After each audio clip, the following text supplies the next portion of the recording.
Die kenmerk van 'n geestelike leier is dat hy sy volgelinge uitdaag en inspireer. Jesus het geëis dat sy volgelinge 'n kruis dra. Daardie kruis was 'n teken van die dood.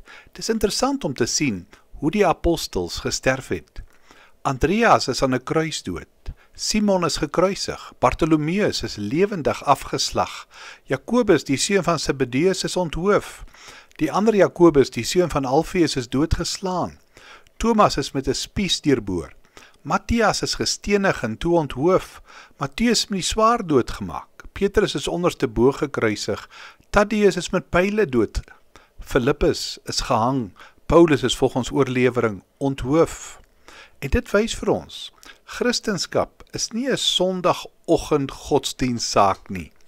Dit beteken, dis 'n honger na God, volgelingskap tot die dood toe, indien nodig.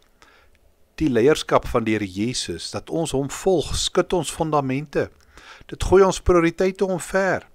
Dit stel ons teen vriende en familie. Dit maak ons vreemdelinge in hierdie wêreld.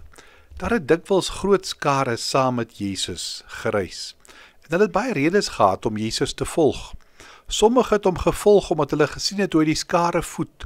Hulle wou sien as dit weer gebeur. Sommige het hom gevolg omdat hulle gehoor het van die wonders en die genesings, en dalk het hulle gehoop om iets self te beleef.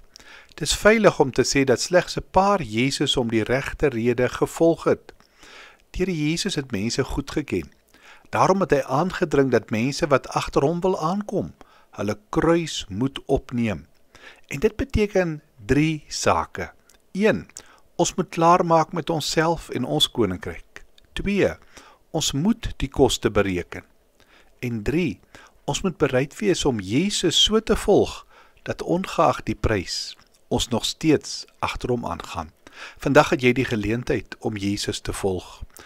Kom ons vra vir hom, dat hy vir ons dit die moeite werd sal maak. Here Jesus, ons vra, dat ons u wil volg. Stel ons in staat deur u Gees. Amen.